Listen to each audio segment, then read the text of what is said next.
If you've ever had this feeling that something was terribly wrong with the world that we live in, but you couldn't figure out just what it was, then you've come to the right place. Secret societies, mystery religions, and the Illuminati have been controlling our reality since the beginning of time. But not anymore, because there is an awakening happening, and you are about to become a part of it. Wake up, because this is a call for an uprising. This is a call for an uprising. Welcome to today's show. I want to show you this because I want you to understand that our government has been using us as experimental lab rats for a long period of time. And I know I've said that many times over, but I want you to hear it out of their own mouths. How they've done experiments on innocent citizens, how they've put things into the environment that they're not supposed to do to test it, how they've done radiation tests on unknowing U.S. citizens. And this is our government who we're supposed to trust.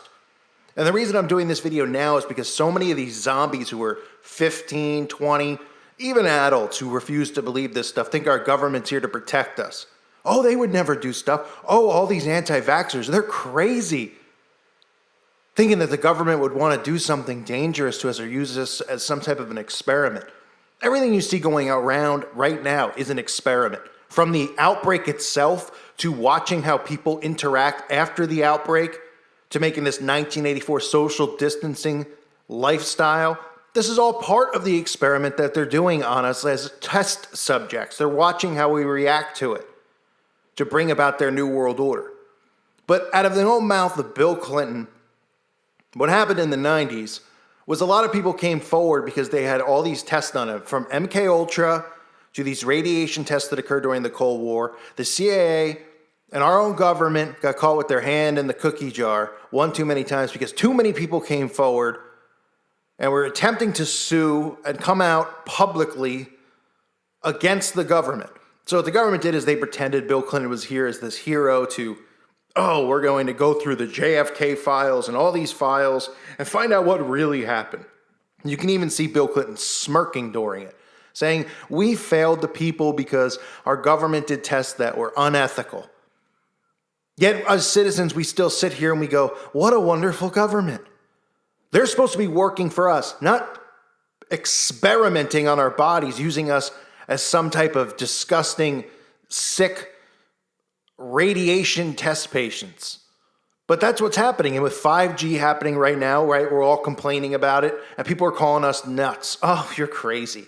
It's just for faster cell phone. Yes, because it's wrapped in a fancy package, and you could hear TNT or AT&T and all these companies come out and say how it's going to be great, and Bill Nye and everybody telling you this. And then you hear that the radiation's not good. So when there's extreme levels of radiation, guess what? It's bad for your health. But Big Brother, they wouldn't do that test. They've only done testing on us before. So listen out of their own mouths so I don't even have to rant on. This is your own government admitting that they did test experiments on people, and they still do to this day, whether anyone wants to believe it or not. You think that they suddenly stopped because Bill Clinton had a committee came forward and he said it's not going to happen again? The same guy who... Didn't he say that he never had sexual relations with that woman and then, came forward and said he did? So he's already proven to be a liar. But we obviously all know he's a Clinton. He's one of them. So they're all full of it. They're all working for the same team, doing the same stuff. And that is to try to destroy the human race, depopulate us, make us sick and ill, and hurt us like cattle. Listen out of their own mouths how despicable these people are. Point out that with us are many family members of citizens who were subject to human radiation experiment, and some of the advocates who represent them. Their presence signifies that this administration's commitment to meeting our obligations of power, our willingness to share information, to respect the right of people to know the facts, the responsibility to limit secrecy, and that which is truly essential, and that is to make those who were wronged and harmed whole. Mr. President, Secretary O'Leary, Attorney General Reno, Secretary Shalala, other members of the Human Radiation Interagency Working Group, on behalf of my 13 colleagues on the Advisory Committee, I am proud to submit our final report. We worked extremely hard over the last 18 months in order to inform you and the American people about what really happened to radiation research subjects in the Cold War period. With the assistance of federal agencies, private research centers and hospitals, and numerous citizens, we have assembled and reviewed hundreds of thousands of documents, many of which were previously secret. In 31 days of open hearings conducted in Washington and throughout the country, we have heard from hundreds of public witnesses. We have found that wrongs were indeed committed, both with experiments involving radiation and with intentional releases of radiation into the environment. In the pursuit of peace and the advancement of medicine, certainly two laudable goals, the rights and interests of individuals and communities were sometimes ignored. We found that government officials and physicians who had the trust of the public and of their patients abused that trust. Patients were used as subjects of experiments without their knowledge or consent. Information was withheld from affected communities and from the public. Secrets were kept to protect the government from embarrassment and legal liability. While the radiation doses in the experiments we studied were usually low, and officials and scientists were often concerned about risk, we do not believe that excuses the wrongs that were done. You have recognized the price of secrecy in research for what it is, a legacy of cynicism and a legacy of distrust. If we are to keep faith with those who have suffered, we must do everything possible to guarantee that what happened to them never happens again. The committee learned that research safeguards have come a long way since the Second World War. Americans can and should feel much more secure about medical research today, but the system remains imperfect. I urge you to carefully review the committee's findings and recommendations. Both the government and research institutions must do all they can to protect our fellow citizens. If this committee's work is to mean anything, it has to be that 50 years from now, there does not have to be another presidential committee charged with investigating allegations of abuses of human subjects. With the specter of an atomic war looming like Armageddon, far nearer than it does today, the United States government actually did carry out on our citizens experiments involving radiation. That's when I ordered the creation of this committee.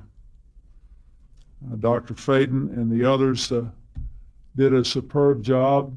They enlisted many of our nation's most significant and important medical and scientific ethicists.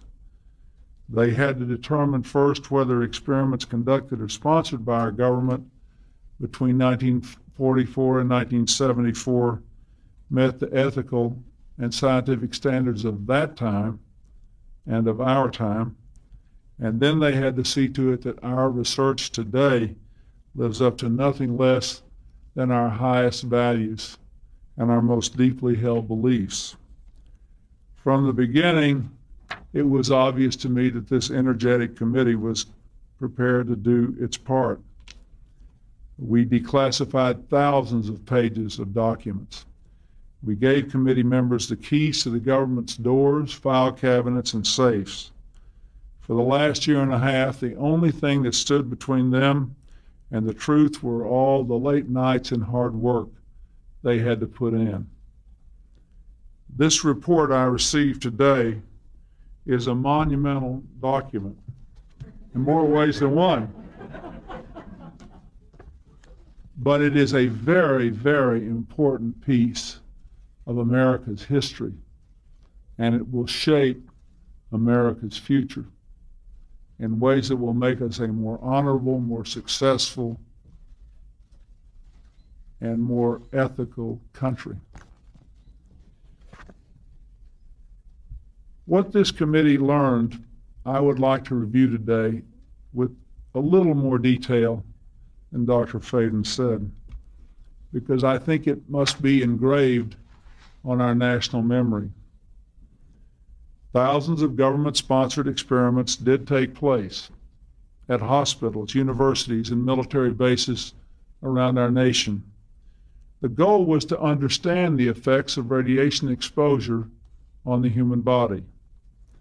While most of the tests were ethical by any standards, some were unethical, not only by today's standards, but by the standards of the time in which they were conducted. They failed both the test of our national values and the test of humanity. In one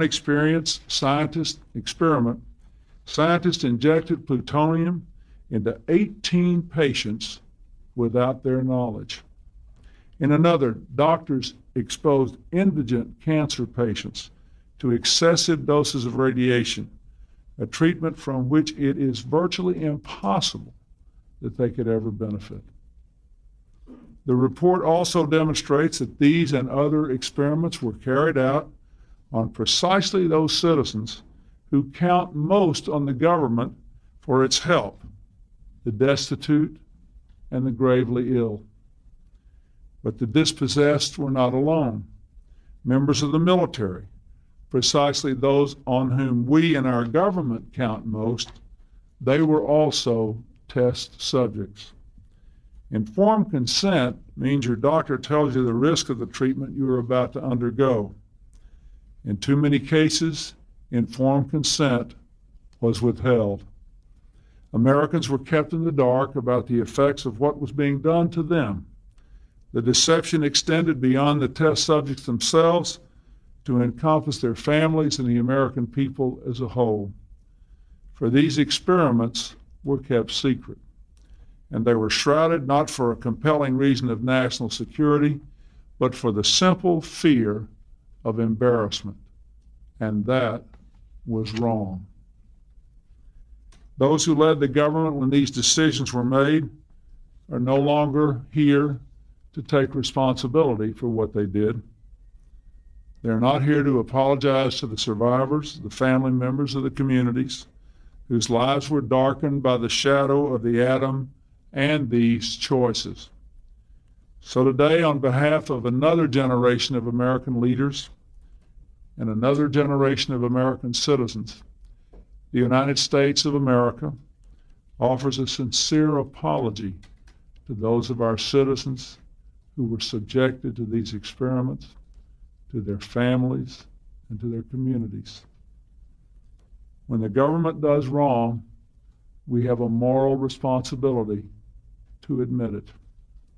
The duty we owe to one another to tell the truth and to protect our fellow citizens from excesses like these is one we can never walk away from. Our government failed in that duty, and it offers an apology to the survivors and their families, and to all the American people who must be able to rely upon the United States to keep its word, to tell the truth, and to do the right thing. We know there are moments when words alone are not enough. That's why I'm instructing my cabinet to use and build on these recommendations, to devise promptly a system of relief, including compensation that meets the standards of justice and conscience. When called for, we will work with Congress to serve the best needs of those who were harmed. Make no mistake, as the committee report says, there are circumstances where compensation is appropriate as a matter of ethics and principle.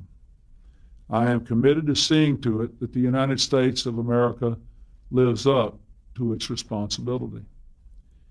Our greatness is measured not only in how we so frequently do right, but also how we act when we know we've done the wrong thing, how we confront our mistakes, make our apologies, and take action. That's why this morning I signed an executive order instructing every arm and agency of our government that conducts, supports, or regulates research involving human beings to review immediately their procedures in light of the recommendations of this report and the best knowledge and standards available today, and to report back to me by Christmas. I have also created a bioethics advisory commission to supervise the process, to watch over all such research, and to see to it that never again do we stray from the basic values of protecting our people and being straight with them. The report I received today will not be left on a shelf to gather dust. Every one of its pages offers a lesson, and every lesson will be learned from these good people who put 1.5 years of their lives into the effort to set America straight. Medical and scientific progress depends upon learning about people's responses to new medicines, to new cutting-edge treatments. Without this kind of research, our children would still be dying from polio and other killers. Without responsible radiation research, we wouldn't be making the progress we are in the war on cancer. We have to continue to research, but there is a right way and a wrong way to do it. There are local citizens review boards. There are regulations that establish proper informed consent and ensure that experiments are conducted ethically. But in overseeing this necessary research, we must never relax our vigilance. The breathtaking advances in science and technology demand that we always keep our ethical watchlight burning. No matter how rapid the pace of change, it can never outrun our core convictions that have stood us so well as a nation for more than 200 years now, through many different scientific revolutions. I believe we will meet the test of our times, that as science and technology evolve, our ethical conscience will grow, not shrink. Informed consent, community right to know, our entire battery of essential human protections, all these grew up in response to the health and humanitarian crises of this 20th century. They are proof that we are equal to our challenges. Science is not ever simply objective. It emerges from the crucible of historical circumstances and personal experience. Times of crisis and fear can call forth bad science, even science we know in retrospect to be unethical. Let us remember the difficult years chronicled in this report and think about how good people could have done things that we know were wrong. Let these pages serve as an internal reminder to hold humility and moral accountability in higher esteem than we do the latest development in technology. Let us remember, too, that cynicism about government has roots in historical circumstances. Because of stonewallings and evasions in the past, times when a family member or a neighbor suffered an injustice and had nowhere to turn and couldn't even get the facts, some Americans lost faith in the promise of our democracy. Government was very powerful, but very far away and not trusted to be ethical. So today, by making ourselves accountable for the sins of the past, I hope more than anything else, we are laying the foundation stone for a new era. Good people like these members of Congress who have labored on this issue for a long time and have devoted their careers to trying to do the right thing and having people justifiably feel confidence in the work of their representatives. They will continue to work to see that we implement these recommendations.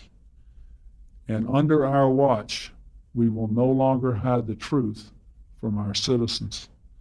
We will act as if all that we do will see the light of day. Nothing that happens in Washington will ever be more important in anyone's life affected by these experiments, perhaps, than these reports we issue today. But all of us as Americans will be better off because of the larger lesson we learned in this exercise and because of our continuing effort to demonstrate to our people that we can be faithful to their values. Thank you very much.